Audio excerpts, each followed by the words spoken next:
For almost 70 years, the Queen has been the head of the most famous family in the world. But one day there will be a changing of the guard. Her son Prince Charles is waiting in the wings. He's certainly the best trained king we're ever going to have. He's been waiting and training for decades. Since birth, Prince Charles has been preparing for the ultimate role, and with that comes a pressure to choose the perfect bride. He couldn't really step out with a member of the opposite sex without the press immediately analysing everything about this person. When you marry into the royal family, you marry into pressure. Tonight, royal insiders share the secrets of Charles and Camilla's rise to the top. The ups, the downs, and the scandal. There was such public debate within the hierarchy of the church and the government about whether a divorced man could become king. Not only had a future king divorced, he then married his mistress. The secret love that rocked the royal family. The Camilla affair did huge damage to Prince Charles's standing. They no longer trusted him, and many people didn't want him to be the future monarch. But have Charles and Camilla finally won the public's affection? Ladies and gentlemen, I'm going to say a few brief words. It's hard to imagine that when Camilla was the most reviled woman in Britain, that today she is wife of our future king. Once young lovers, now 50 years later, are they ready to rule together? Charles was born very simply to be king. I think he's strong enough and positive enough, with Camilla by his side, to make a very positive, good king. The story, as will be written in the history books, will be a great love story. In 21st century Britain, appearances from Prince Charles and Camilla, the Duchess of Cornwall, are a cause of celebration for many. Charles, the longest-serving heir apparent in history, and Camilla, as his future princess consort, has an integral position in the royal family. Ministers, ladies and gentlemen, welcome to Clarence House, and thank you all very much for coming. But as the royal couple celebrate their 15th wedding anniversary, at the beginning of their relationship, this never seemed like a possibility. Since his birth in 1948, Charles has always been the king in waiting. This was just after World War II, and in terms of the stability of the country and the stability of the monarchy, the birth was seen as a major event. It was a moment for huge celebration because Charles was born very simply to be king. The eldest of 4 siblings, and with the future of the monarchy on his shoulders, Charles had to quickly learn the responsibilities of royal life. Charles didn't spend a lot of time with his mother in the early years. She went off on tour and left the children at home with nannies and governesses. He really wanted to do well at everything, didn't want to put a foot wrong. And I think that must have been really challenging. There's little doubt that his early years and his years at school was a very difficult time for him.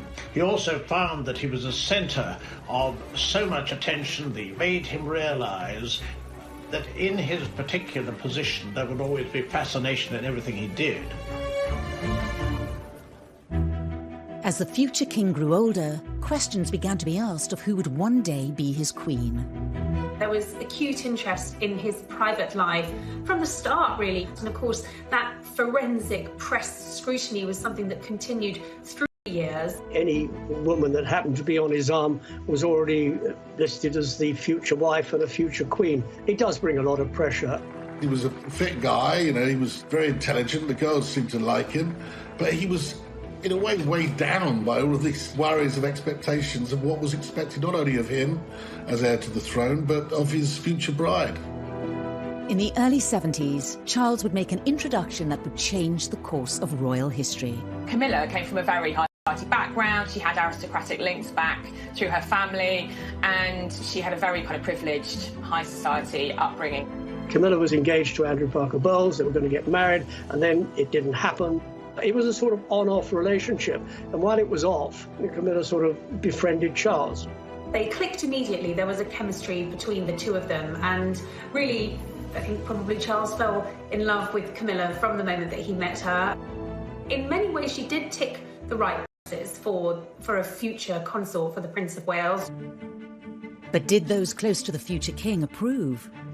It's fair to say that the senior royals, and certainly the important figures in Charles's life, his mother, his father, and the Queen Mother, who Charles was incredibly close to, he always turned to for advice and would certainly have wanted the seal of approval from.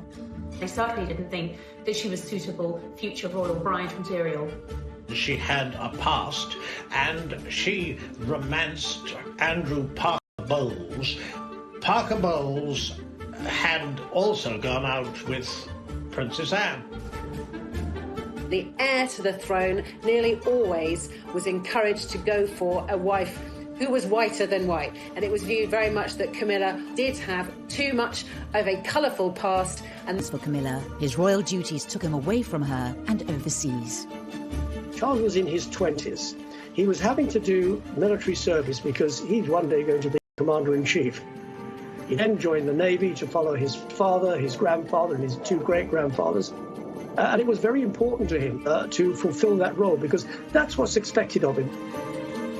With Charles away leading the military life expected of a future king, Camilla moved on. Like a lot of young ladies, they don't like their men disappearing out of their lives. He did disappear out of her life and she married Andrew Parker Bowles. One can only imagine that Charles must have felt pretty crushed by this news. He'd gone away to serve, hoping that Camilla would wait for him. Certainly he thought that the relationship had legs, even if his family didn't. By marrying Andrew Parker Bowles, Camilla was ruling herself out of ever having a royal future. If she'd even entertained the thought of being queen, she would have thought, well, that's it, I'm waving goodbye to that. Because at that point, of course, in the 1970s, there was no way that a divorcee could ever marry a member of the royal family, let alone the heir to the throne. She remained great with Prince Charles. Prince Charles was always around at their house. You know, he's a godfather to their first child. He was almost one of the family. By the late 70s, eligible bachelor Charles was approaching 30 years old and still without a future queen by his side. It's getting on a bit, isn't it? About time we got married. The media scrutiny grew. He was seen very much as the action man, and a lot of glamorous women sort of came and went. And, you know, the tabloids began to catch on to the fact that this was a bit of a good story. He couldn't really step out with a member of the opposite sex without the press immediately analysing everything about this person. Even though he was very much sought after, that in terms of his connection, in terms of that love, his relationship with Camilla never left him. One of the women Charles dated was Lady Sarah Spencer. An aristocratic family of earls and dukes dating over 500 years and links to Winston Churchill, the Spencer name was an ideal match for a royal prince. Although the relationship with Sarah didn't last, it resulted in Charles meeting her younger sister, Diana. Shortly after the funeral of Lord Mountbatten had been assassinated, Charles had been very, very upset. And Diana said to Charles, I saw you at that funeral and you looked so terribly sad. And he was very touched by this. And there was beautiful young girls showing him attention. And clearly he felt a lot of responsibility too, to fulfil what was necessary as the heir to the throne and get married. Where Camilla had been deemed unsuitable as a future queen, Diana was the proposed at Windsor Castle. He was given more as an ultimatum by his father to either marry Diana or let her go. Diana ticked all the boxes. She didn't have any baggage. She hadn't had any relationships really before meeting Prince Charles. He thought she was the kind of girl he could grow to love. Despite the shortness of their courtship, the palace, press and the public were enamoured by the royal couple. Why have you come here today? To try and get a glimpse of Diana and Charles. Why you say please? Because I think she's just the right person for him. This was an extraordinarily quick whirlwind, but it's what the public wanted. Once they saw Diana, they wanted Diana to be Prince Charles's wife. They were about to marry the Prince of Wales, and one day you would, in all likelihood, be Queen. It's a tremendous change for someone, if I may say, of 19 to make all of a sudden, the transition. It is, but I've had a small run out to it all in the last 6 months. And next to Prince Charles and I can't go wrong. He's there with me. I'm amazed that she's been brave enough to take me on. Shockingly, they'd only met a dozen times before they married. They didn't know each other at all. And I suppose in love. Of course. whatever in love means. So. Most of the world thought they were looking at the future King and Queen of Britain. Everybody likes to think when they get married that they're going to be married for life. It's a fairy tale. I saw for myself, they were in love with each other at the beginning, but somewhere along the line, it collapsed.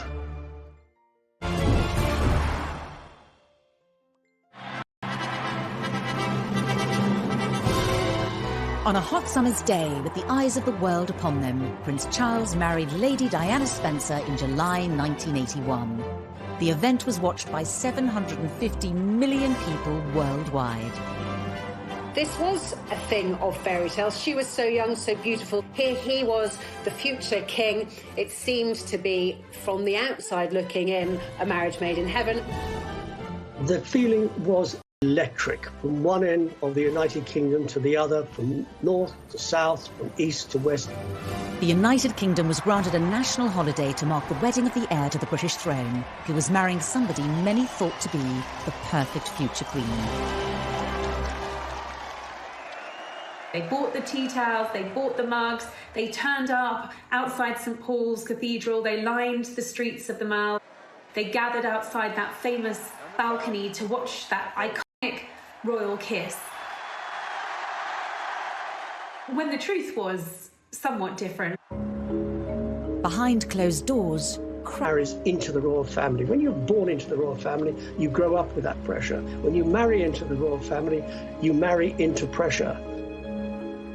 Diana told me much later in one of our private conversations that she had felt like a lamb to the slaughter as she walked up the aisle, which is very sad, but I think she knew that things weren't quite right.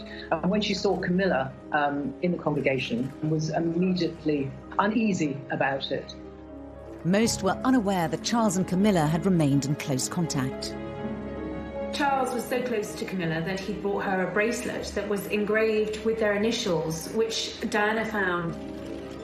She was enraged by it. She knew who it was for, and she wanted to know why he was giving this token to Camilla. Camilla's presence was even felt on the couple's 2-week honeymoon, when Charles was spotted wearing a set of personalised cufflinks. Almost unbelievably, Charles wore cufflinks, the C and C, meaning Charles and Camilla. They didn't have anything in common. They didn't seem to be able to talk to each other.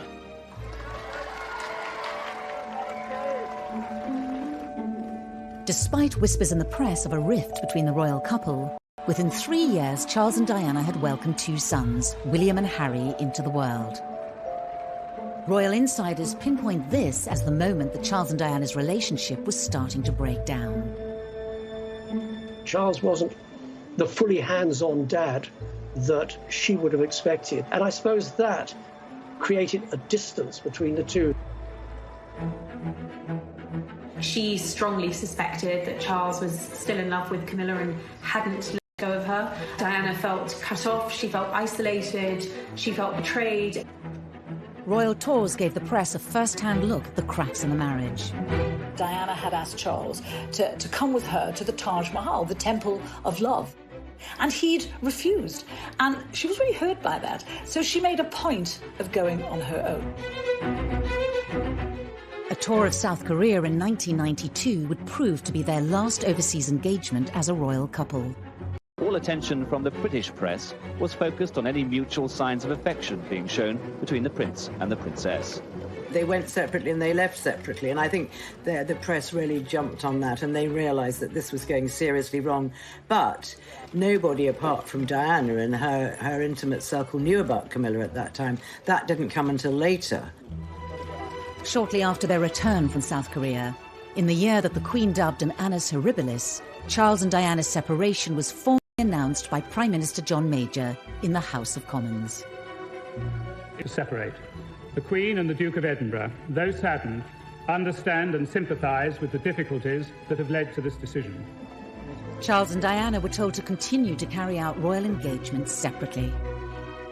Diana remained living in Kensington Palace, whilst she also kept her title Princess of Wales. Their Royal Highnesses have no plans to divorce, and their constitutional positions are unaffected. At that stage, bizarrely, they said it doesn't change anything that she's still destined to be the Queen, which was a bizarre thing to say when you look back at it now. Despite them no longer being a couple, divorce wasn't an option for the heir to the throne. Charles, as the heir to the throne, is the future head of the Church of England. The thought that someone who was going to be head of the Church of England could ever be divorced was complete no-no. The heartbroken public were unaware of the reasons behind the separation of their future king and his queen. What do you think of the news today that she's going to live separately from Prince Charles? She's not. That's the first time I've heard that. First time I've heard that. At that point, there were whispers within the palace, within the press, but nobody really had the full story. But within months of Charles and Diana going their separate ways, leaked phone calls seemed to publicly confirm Camilla's relationship with the future monarch. Tabloid newspaper had somehow managed to get access to conversations between the future king and his lover, Camilla Parker Bowles, which were at best described as intimate, although I'm sure the Queen probably had other choice words for the conversations that were leaked. This, after all, is the future king, someone the nation needs to look up to have the utmost respect for. And here he is, on tape, speaking to his lover, telling her that he wishes he could be a Tampax.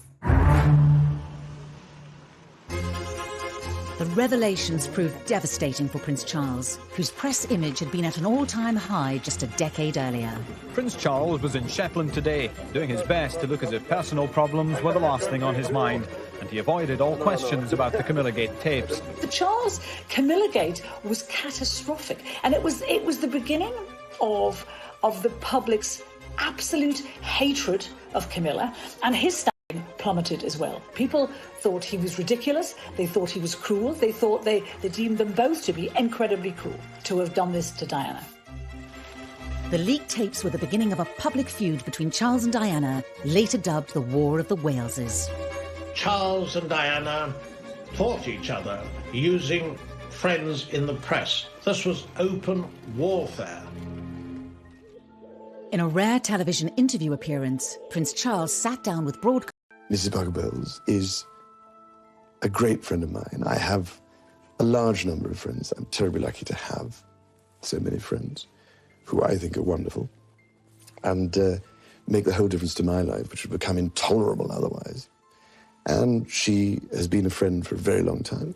During the unprecedented documentary, Prince Charles publicly confirmed for the first time that he'd been unfaithful to Diana. Dickie Arbiter was Prince Charles's press secretary at the time. And I warned them at the time, it would have to be warts and all. You cannot deny anything, you cannot leave anything out, and nothing was left out, because Jonathan Dimbleby asked the Prince of Wales about extramarital relationship. Did you try to be faithful and honourable to your wife when you took on the vow of marriage? Yes, absolutely. And you were? Yes. Until it became irretrievably broken down. He admitted that he had been unfaithful, although he said not until his own marriage had irretrievably broken down, both of us having tried. But that was the headline: Charles admits adultery.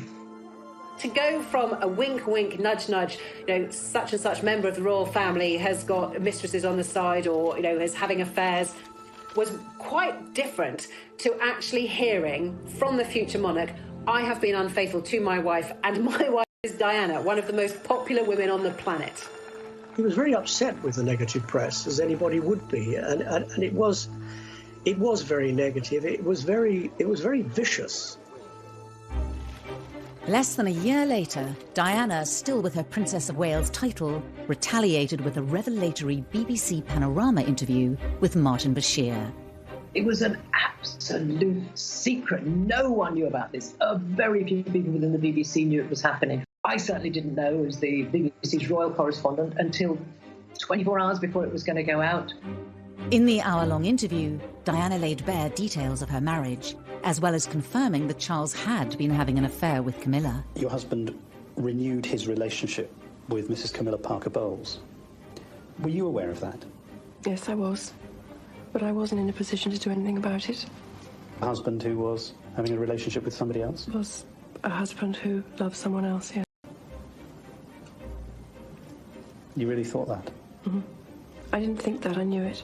There were some terrifically damaging assertions in there. I think the more damaging in the eyes of the palace was that she questioned Prince Charles's desire and ability to be king. Do you think Mrs. Parker Bowles was a factor in the breakdown of your marriage?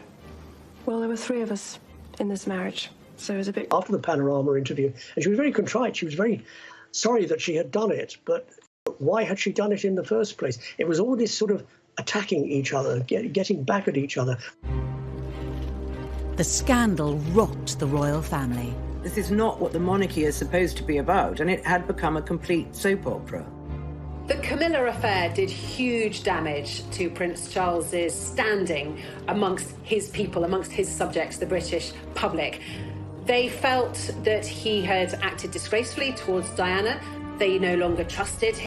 And many, many people didn't want him to be the future monarch. In the midst of the public chaos, Camilla's marriage to Andrew Parker Bowles also came to an end.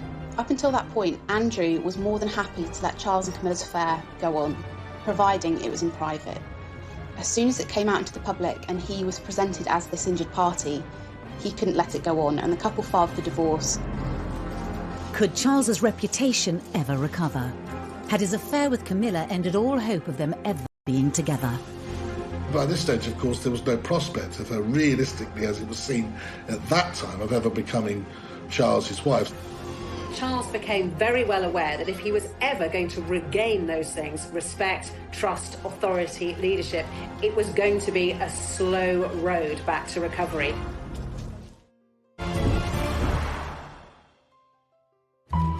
Charles and Camilla's affair had been explosive for the monarchy.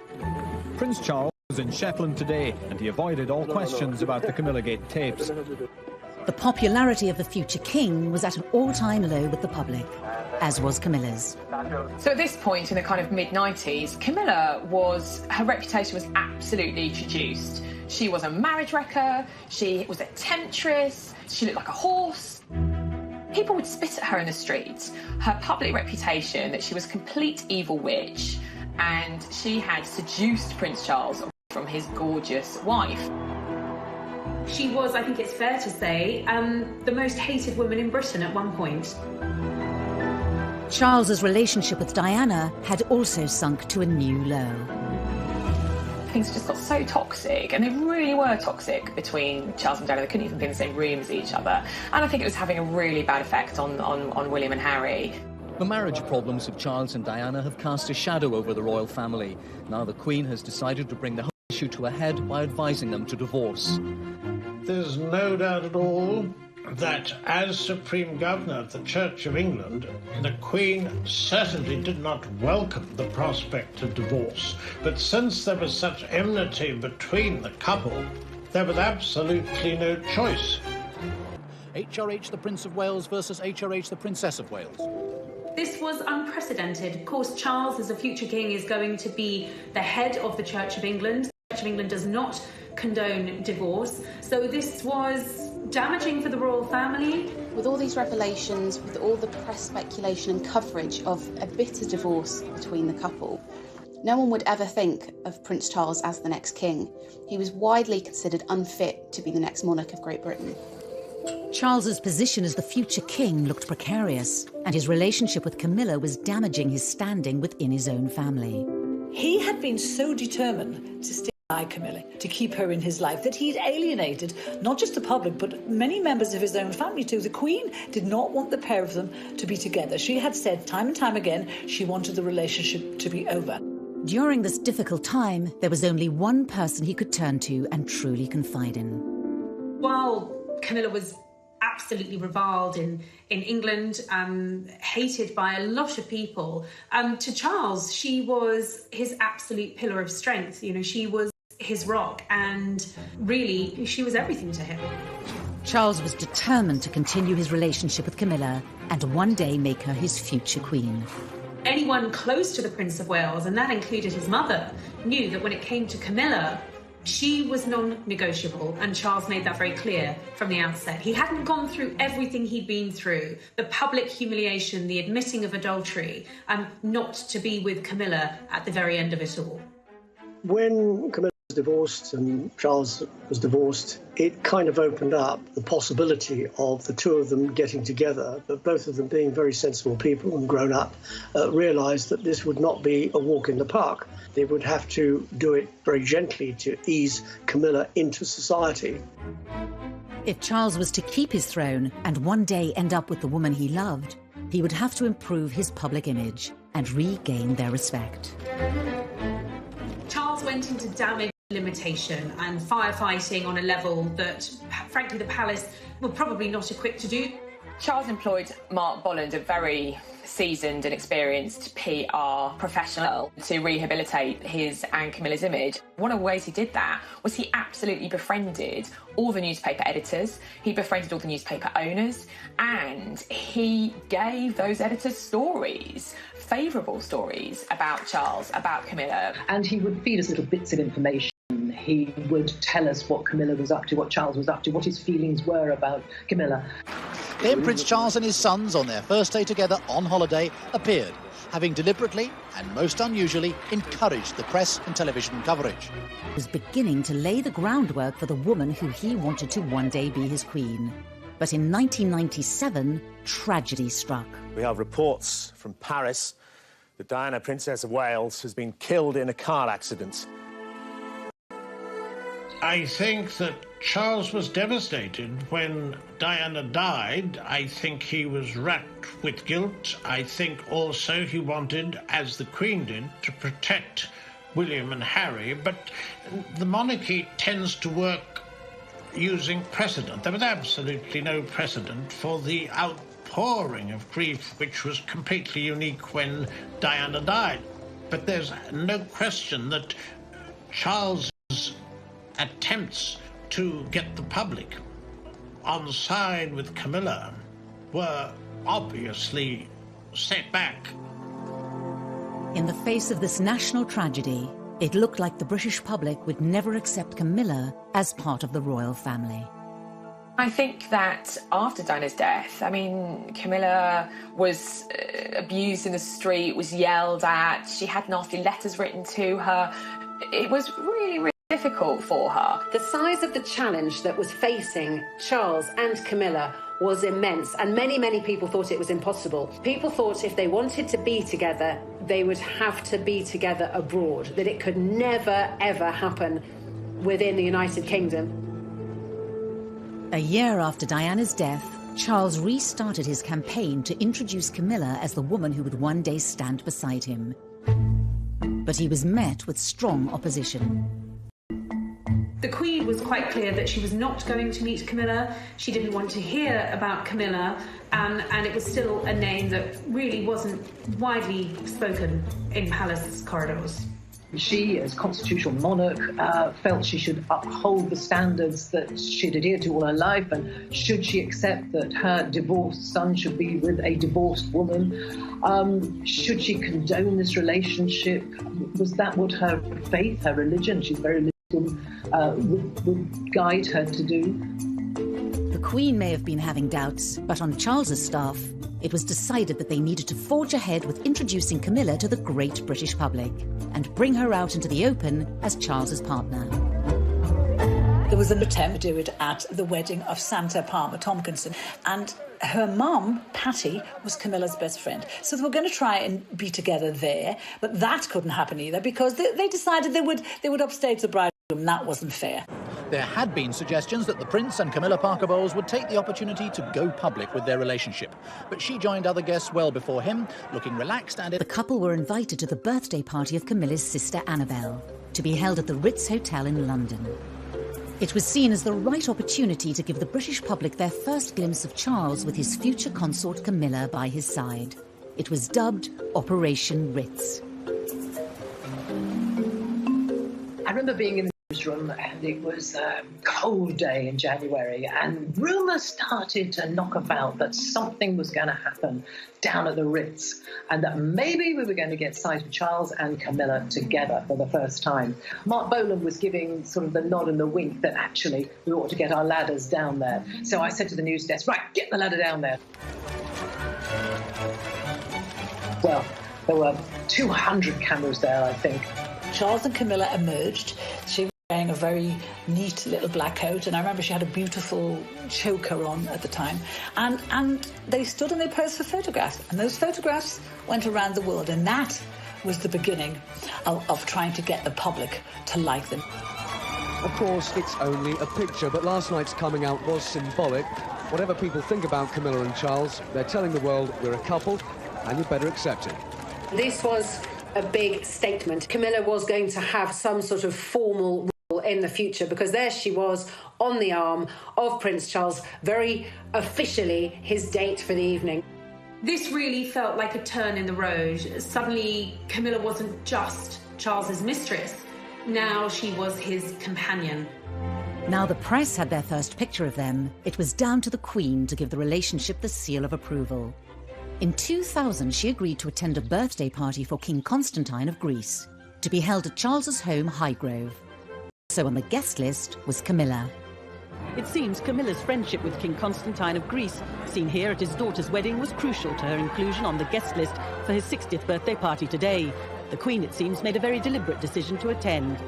As the press officers in the royal family are very frequently reminding me that, Emily, private things remain private. Sometimes private things do not remain private when they want to send a message. And at that particular point, they wanted to show, or at least Charles wanted to show, Camilla had got the ultimate seal of approval from his mother, the head of state, the Queen. The Queen knew that if she met Camilla in a formal or semi-formal capacity, it would be a really, really big deal. Buckingham Palace are playing down the importance of today's meeting, but for Charles and Camilla, it is a milestone. The heir to the throne's long-term companion, now accepted in royal circles.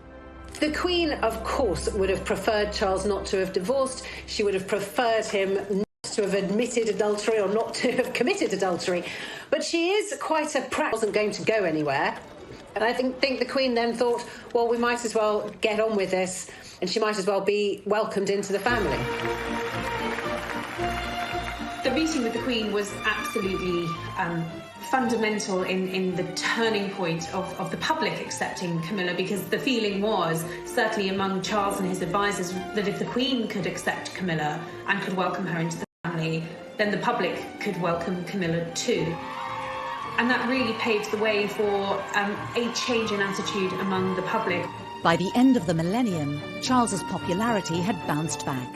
But there was still a long way to go for Camilla to be accepted as Charles's future queen.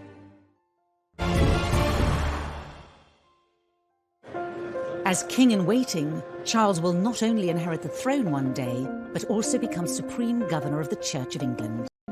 This posed a problem for Charles and Camilla's relationship. By now, they were officially living with each other at Clarence House and Highgrove. But was Camilla's status as common-law wife appropriate for a future king and head of the church? Marriage would make the relationship far more appropriate. I think there was pressure from the outside that really he had to make this official. As his position, he's going to be head of the Church of England, defender of all faiths as he wants it to be when he becomes king. And frankly, I think from his kind of professional point of view as future king, I think it needed to happen. But there was a problem. The Church of England did not approve of divorcees remarrying.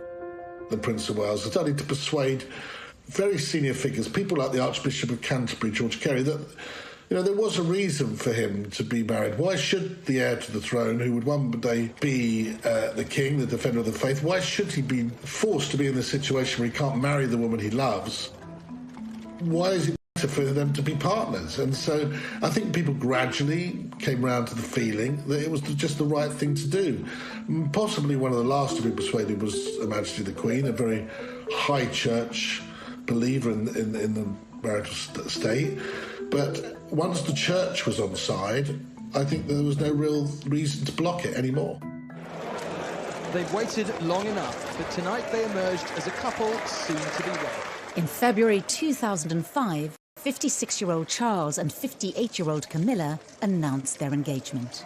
How are you feeling, ma'am? All right. Just all right? I'm just coming down to earth. Did you get down on one knee to propose? Certainly not. The future bride wore a ring that belonged to Charles's beloved grandmother, the Queen Mother.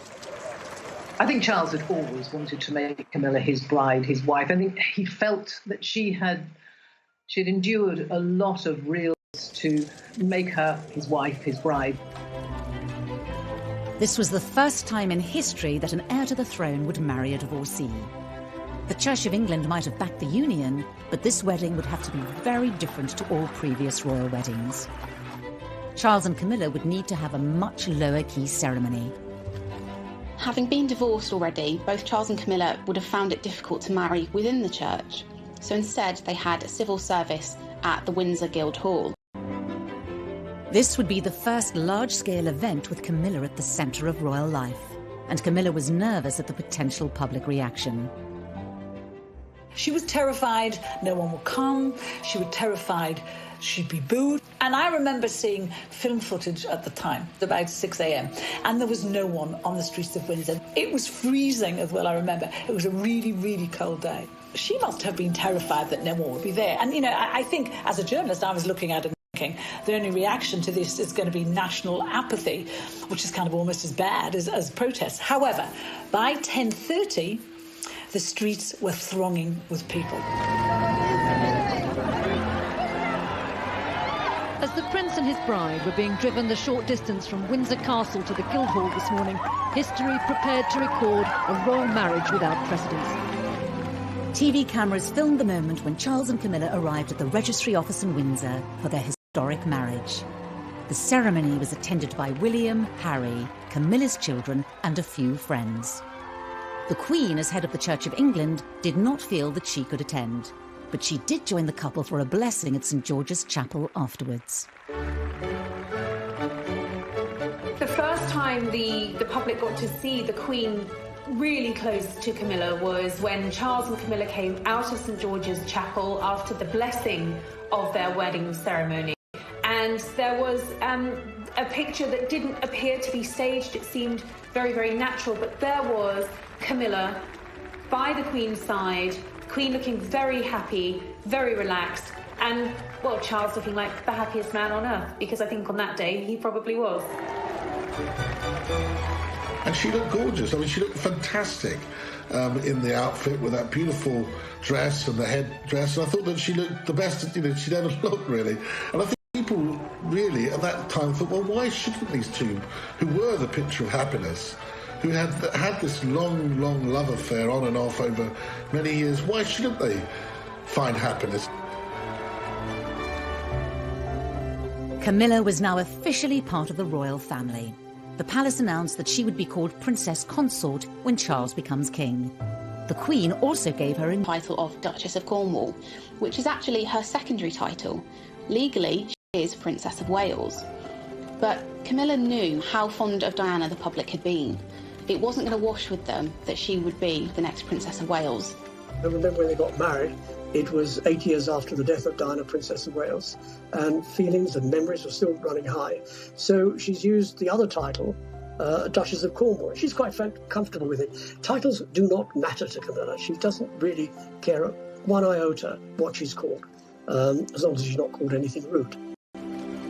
The wedding drew a line under Charles and Camilla's past once and for all, and allowed the world to look to the future of the monarchy.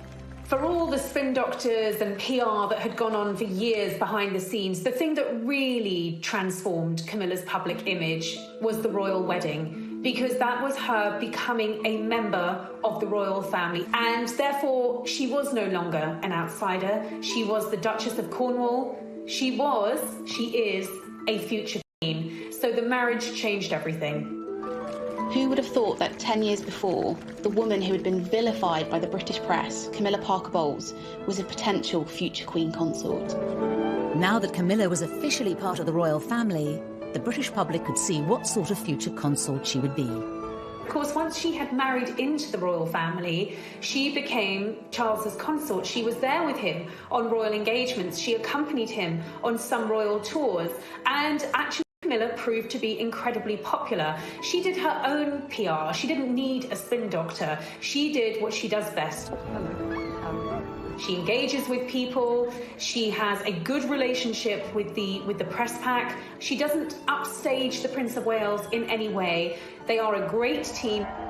We have to remember that she didn't have a job. She left school with 1 O-level and she didn't have a career. She wasn't a career woman. And at the age of about 60, she had to learn how to work very hard, because Prince Charles does about 502 engagements a year. He keeps going all the time. He works every day, including Christmas and Easter. As Charles's future consort, she has also thought very hard about the charities that she supports. All senior members of the royal family have their favourite charities, the charities they support, the issues that they're most passionate about. In Camilla's case, it was very difficult for her because so many causes that we understand she actually did care about were associated with Diana. And she had to be so careful not to tread on Diana's image and Diana's favourite subjects or favourite charities, because, of course, it would look like she was trying to walk in. She's very committed to quite a number of charities. One of them, the Osteoporosis Society, because her mother died of osteoporosis. Another is learning, book reading, education, and abuse against women. She's very committed to that as well. Now, the purpose of asking you all here today is to try and form a united front to help victims of rape and sexual abuse. I think Camilla is clearly very passionate about the domestic abuse agenda and about making sure that what influence she has, that she has this platform given to her as a senior member of the royal family, that she's not going to waste it and she's not going to throw it away. And I think a lot of people will admire her for that. As the wife of the heir to the throne, Camilla's image has radically changed. We saw a bit of a makeover ahead of the royal wedding. She lightened her hair, she clearly had a lot of work done on her skin. She was radiant, she stopped smoking, and all of these things to please Charles. And her sense of style changed too. Now we were seeing her in far more regal attire, experimenting with beautiful dress codes. She's a great lover of hats. She really wears hats well. We saw her coming out in jewellery from the royal collection. So really emerging as a royal. As Duchess of Cornwall, she suddenly began to scrub up pretty well. And she wore some beautiful clothes. And she's adopted a style which she wears quite pale clothes, which suits her as she grows older. And she's very smart. I dare say behind doors, she probably actually still puts on a pair of wellies and some smelly old jeans and really enjoys dressing down. But she also dresses up very well indeed now. Over the past 2 decades, Camilla's relationship with the Queen has also transformed. Of course, it was a slow burn, and I think that they obviously had to build their relationship. They had to develop that. They have a shared love of horses. They're both outdoorsy. They're both country ladies. It's interesting that when you see Camilla with the royal family, she seems very much at the heart of it. When you see her with the Queen, and they're always giggling, the pair of them, they seem to have a lot in common. And it's just interesting how we've gone from the Queen not wanting her, even as back as 1970, she didn't want her because she was a bit of a gal. And it's precisely because of that now, because she's a bit of a gal, because she's good fun, that the Queen wants her around. At the Queen's Diamond Jubilee, the country celebrated 60 years of the Queen's reign. But it was also an opportunity to clearly show where Camilla was in the royal family's pecking order. When the Queen decided to put playing, this is Charles's wife, she will one day take my place, and she is the future of the British royal family. And that marked such a turning point from the woman who'd had bread rolls pelted at her in the supermarket as the wicked mistress of the heir to the throne. Of course, it's a terrible cliche to say that a picture paints 1,000 words, but that image tells you that Camilla has come in from the cold. That was a very, very big moment for Camilla.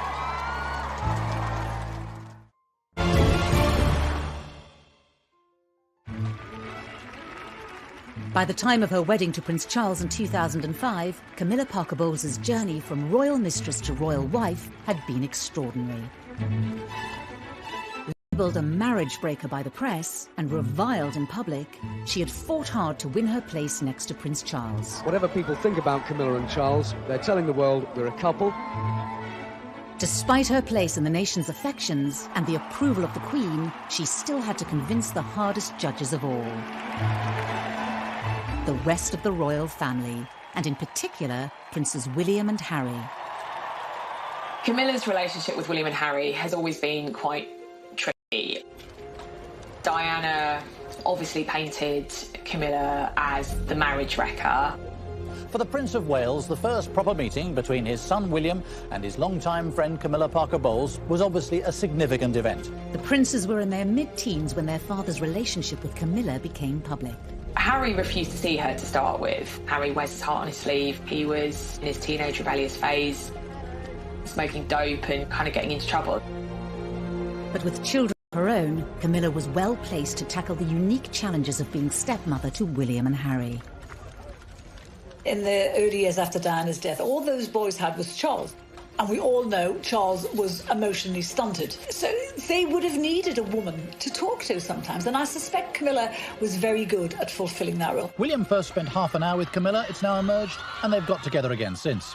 She knows that she's not their mother. She's never tried to step in and be their mother.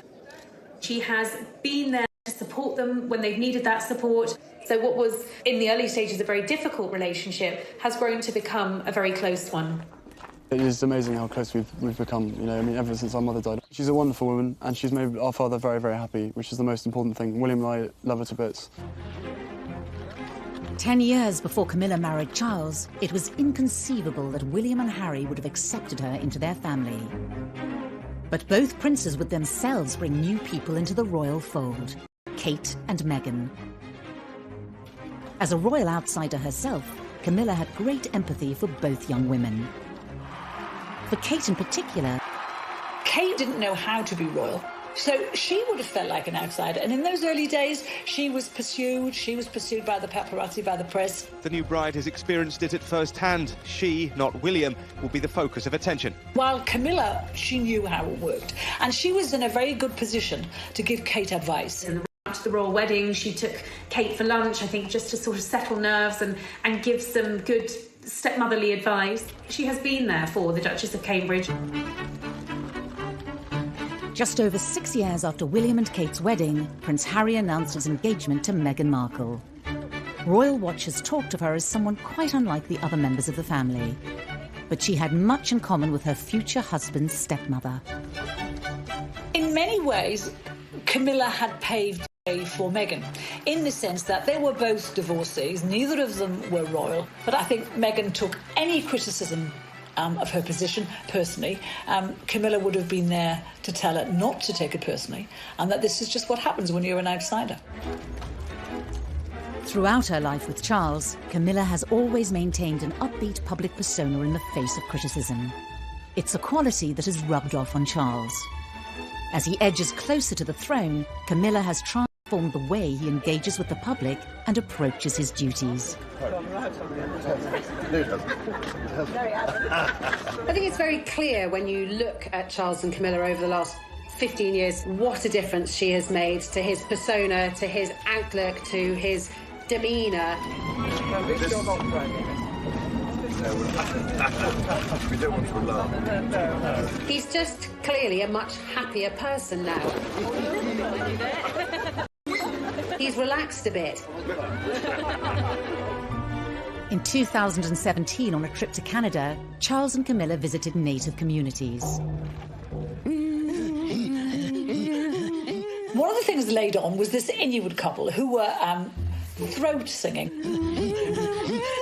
And it sounded very much like two people having sex. Charles and Camilla were tickled pink by this. They were giggling like a couple of teenagers. And that would never have happened 20 years ago. Charles was a very serious, not a very humorous man. She lights up his life. She understands his moods. She understands how to get him out of those moods. She knows what makes him laugh. He loved that she was fun. Camilla has played a large part in softening Charles's public image during his long march to the throne. The awkward young man who blushed before the cameras. How you feel today, both of you? A confident public figure through the influence of his second wife. I think that Prince Charles would say that Camilla had been the making of him. I think she would be very modest about it and say absolutely not at all. But there may be one area of Charles's public activity which Camilla is powerless to change. His now infamous so-called political meddling. The results of human activity warm even this remote ocean. He has been outspoken on many issues in the past, and some of which have landed him in hot water. In 1984, at a prize-giving dinner for the Royal Institute of British Architects, Charles denounced a proposed extension to the National Gallery. What is proposed seems to me like a monstrous carbuncle on the face of a much loved and elegant friend.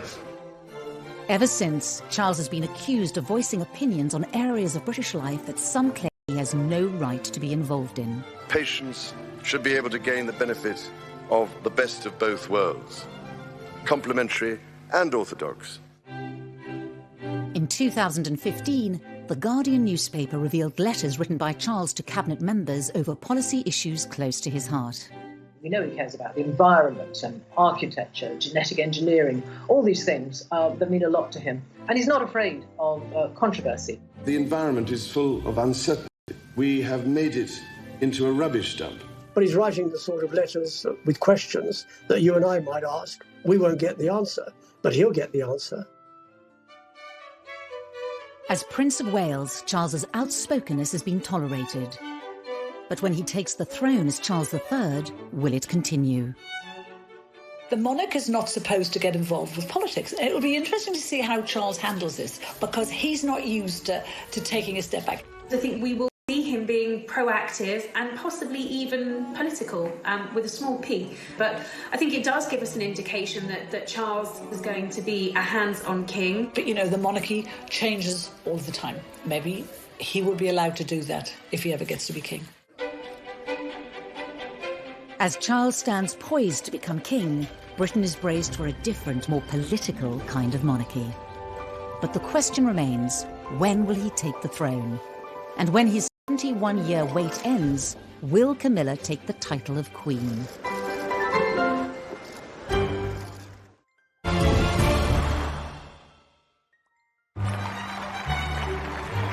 Prince Charles is the longest-serving heir to the British throne in history. In 2020, at the age of 71, his wait to become king continues. Yet with Prince Philip, the Queen's greatest supporter, the centre of royal power for Charles to fill. Prince Charles has stepped in where Prince Philip would have been. He now joins the Queen for the Royal State opening of Parliament. It's been suggested that Charles would be the next head of the Commonwealth. This is an occasion to celebrate with renewed pride our remarkable Commonwealth family. It makes sense because it provides the continuity and stability of this 53-nation club. He's been the official mourner-in-chief when it comes to attending state funerals. I think what we're seeing is a gradual handover of power. There is talk of him being more shadow king than Prince of Wales. After so long on the sidelines, Charles is now on the cusp of stepping onto the British throne, with Camilla firmly by his side. But what kind of leadership style will we see under Charles? I think he's strong enough and positive enough, with Camilla by his side, to make a very positive, good king for our times, whatever kind of times we have. Because of Brexit, because of divisions within the country, Prince Charles is going to have to heal a divided nation and try to make it a united nation. After contracting coronavirus in March 2020, Charles gave a message to the nation, offering solidarity with others affected by the greatest health crisis in a generation. It hinted at what we may see when, as king, he is called upon to speak in times of crisis. None of us can say when this will end, but end it will. Until it does, let us try and live with hope and, with faith in ourselves and each other, look forward to better times to come. Only 2 days after this message, Charles opened the fast-tracked Nightingale Hospital, specially built in London's XL Centre to cope with coronavirus patients. In this dark time, this place will be a shining light. Alongside the Queen's historic address to the nation during the pandemic, Charles's message demonstrated the power of the monarchy to unite in troubled times. As the Queen ages into her 90s, we may see Charles speaking directly to the nation more and more. It has led to speculation that she could hand the throne to him early, effectively abdicating. Abdication Still quite a dirty word in royal circles. I don't think she will contemplate abdication unless forced to do so by ill health. The Royal Navy's greatest battleship had been chosen for the voyage to the Cape. When the Queen famously made her address to the nation in South Africa in her 20s, she swore she would be Queen for the rest of her life. I declare before you all that my whole life, whether it belong of our great imperial family, to which we all belong. The vows that she made on her 21st birthday to serve until she takes her last breath, I think those vows are as true to her now as they were then. The last time a monarch abdicated was in 1936, when Edward VIII stepped down so he could marry American socialite Wallis Simpson. As a divorcee, the morality of that era made her an unacceptable bride for the king. But 60 years later, Britain was more accommodating of Charles and Camilla, both divorced from previous marriages. Abdication may not be palatable to the palace or the public, but further back in royal history is an example of another way that power could be handed over to Charles. In 1811, as George III became incapacitated with mental illness, Parliament invoked the Regency Act, whereby his son could rule in his name as the Prince Regent. The Regency Act remains at the disposal of any reigning monarch. The Regency Act means that she still retains the title, but the next in line, i.e. Prince Charles, will do all the duties for her. I don't believe for a moment that there will be a Regency Act invoked unless there is a serious illness that prevents the Queen from carrying out her duties. There are no signs of that. However it may happen, the rule of Charles III edges ever closer, with Camilla destined to be by the king's side. 20 years ago, it was inconceivable that the British public would have tolerated her in this position. But today, it seems she will be welcomed warmly into the role. But will there be support for her taking the title of Queen, even though Clarence House stated she would be Princess Consort at the time of their engagement? I think after everything that she's been through, all the vile press that she had to put up with, the names, the backstabbing, I think he will want her to be Queen Camilla. There will be some sort of testing the water. There will be focus groups and polling being done to find out if that is acceptable to the British public. I mean, what's a rehabilitation? She was the most hated woman in Britain. She had, tempted him away from his perfect wife and children, and they were having this affair, and it caused this divorce and the scandal of the 90s. To then be crowned as Queen Camilla is absolutely extraordinary. Whether she is called Queen or not, Camilla will be the closest confidant and support for our next king.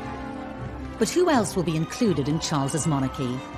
There have already been signs. Very clear for quite some years that he wants to streamline the monarchy, and he doesn't want too many members of the family to charge the British taxpayer more than they have to. Although this might be a good thing for the taxpayer and a good thing for the way the royal family work, it's not such a good thing for the charities, because you can't stay involved with all these charities with so few people.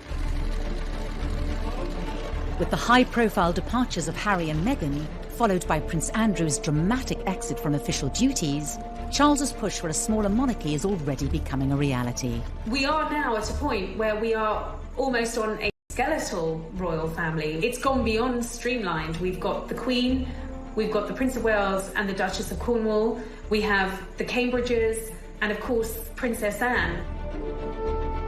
Whatever form Charles's inner circle takes, Camilla will be beside him, as she has been for 20 years.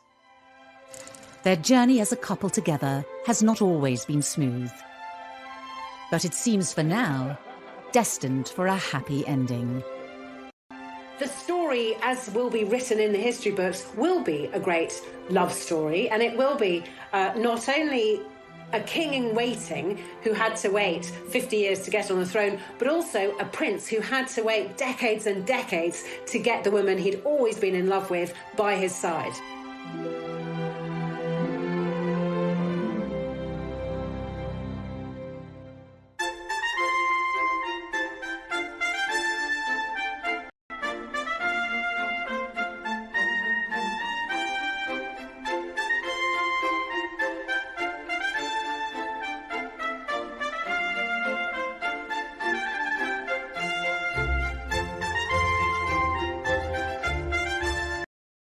To keep his throne and one day end up with the woman he loved, he would have to improve his public image and regain their respect. Charles went into damage limitation and firefighting on a level that, frankly, the palace were probably not equipped to do. Charles employed Mark Bolland, a very seasoned and experienced PR professional, to rehabilitate his and Camilla's image. One of the ways he did that was he absolutely befriended all the newspaper editors, he befriended all the newspaper owners, and he gave those editors stories, favourable stories about Charles, about Camilla. And he would feed us little bits of information. He would tell us what Camilla was up to, what Charles was up to, what his feelings were about Camilla. Then Prince Charles and his sons, on their first day together on holiday, appeared, having deliberately and most unusually encouraged the press and television coverage. He was beginning to lay the groundwork for the woman who he wanted to one day be his queen. But in 1997, tragedy struck. We have reports from Paris that Diana, Princess of Wales, has been killed in a car accident. I think that Charles was devastated when Diana died. I think he was racked with guilt. I think also he wanted, as the Queen did, to protect William and Harry. But the monarchy tends to work using precedent. There was absolutely no precedent for the outpouring of grief, which was completely unique when Diana died. But there's no question that Charles' attempts to get the public on